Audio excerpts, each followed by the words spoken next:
Agriculture officer ಮತ್ತೆ assistant agriculture officer notification KPSC ಇಂದ KE transfer ಮಾಡಿಸ್ಬೇಕು ಅಂತ ಹೇಳ್ಬಿಟ್ಟು ಸಾಕಷ್ಟು ಹೋರಾಟ ಮಾಡಿದ್ವಿ. ಆ ಹೋರಾಟದ ಪ್ರತಿಫಲದಿಂದ ಅಗ್ರಿಕಲ್ಚರ್ ಮಿನಿಸ್ಟರ್ ಆದಂತಹ ಚೆಲುವರಾಯಸ್ವಾಮಿ ಸರ್ ತುಂಬಾ ಸಪೋರ್ಟಿವ್ ಆಗಿ ಕೆಪಿಎಸ್ಸಿ ಇಂದ ಕೆಇ ಟ್ರಾನ್ಸ್ಫರ್ ಮಾಡಿಸೋದಕ್ಕೆ ತುಂಬಾ ಹೆಲ್ಪ್ ಮಾಡಿದ್ರು.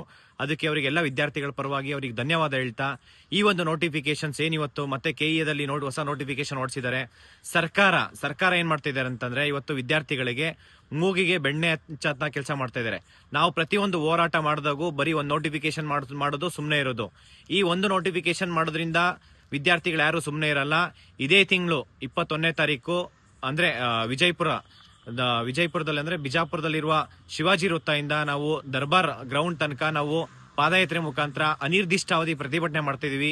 ಈ ಒಂದು ಪ್ರತಿಭಟನೆ ನೇತೃತ್ವ ವಹಿಸಿಕೊಂಡಿರೋದು ಮಾಜಿ ಕೇಂದ್ರ ಸಚಿವರಾದಂತಹ ಯತ್ನಾಳ್ ಸರ್ ಮತ್ತೆ ವಿಜಯನಗರ ನಗರ ಶಾಸಕರಾದಂತಹ ಯತ್ನಾಳ್ ಸರ್ ನೇತೃತ್ವದಲ್ಲಿ ಈ ಒಂದು ಹೋರಾಟ ಮಾಡ್ತಾ ಇರೋದು.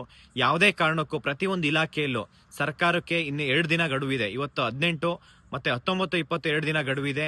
ಪ್ರತಿಯೊಂದು ಇಲಾಖೆಯಿಂದ, ಪೊಲೀಸ್ ಇಲಾಖೆಯಿಂದ, ಟೀಚರ್ಸ್ ಡಿಪಾರ್ಟ್ಮೆಂಟ್ ಟೀಚರ್ಸ್ ಇರ್ಬೋದು, ಪೊಲೀಸ್ ಇಲಾಖೆಯಿಂದ ಇರ್ಬೋದು, ಮತ್ತೆ ಆರೋಗ್ಯ ಇಲಾಖೆಯಿಂದ ಇರ್ಬೋದು, ಪ್ರತಿಯೊಂದು ಇಲಾಖೆಯಿಂದನೂ ನೀವು ನೋಟಿಫಿಕೇಶನ್ಸ್ ಮಾಡಿದ್ರೆ ಈ ಹೋರಾಟ ನಿಲ್ಲುತ್ತೆ.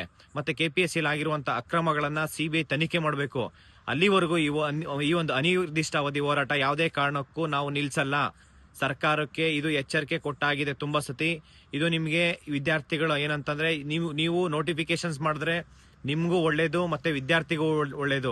ಇಲ್ಲ ಅಂತಂದ್ರೆ ನಿಮ್ಗಳಿಗೆ ನಿಜ ಹೇಳ್ತೀನಿ ಕೇಳಿ, ಸರ್ಕಾರ ಇದನ್ನ ಗಂಭೀರವಾಗಿ ತಗೊಂಡಿಲ್ಲ ಅಂತಂದ್ರೆ ಮುಂದಿನ ದಿನಗಳಲ್ಲಿ ಏನೇ ಅನಾಹುತ ಆದ್ರೂ ವಿದ್ಯಾರ್ಥಿಗಳಿಗೆ ಮತ್ತೆ ಆಗಿರ್ಬೋದು ಮತ್ತೆ ಅವ್ರ ಪೇರೆಂಟ್ಸ್ಗೆ ಆಗಿರ್ಬೋದು ಎಲ್ಲದಕ್ಕೂ ನೇರ ಹೊಣೆ ಸರ್ಕಾರ ಆಗಿರುತ್ತೆ. ಸರ್ಕಾರ ಇದನ್ನ ಗಂಭೀರವಾಗಿ ತಗೊಂಡು ವಿದ್ಯಾರ್ಥಿಗಳ ಇವತ್ತು ಎಷ್ಟು ಕಷ್ಟಪಟ್ಟು ಅವರು ಓದ್ತಾ ಇದಾರೆ ಅಂತಂದ್ರೆ ನಿಮಗೆ ಅರ್ಥ ಆಗ್ತಾ ಇಲ್ಲ.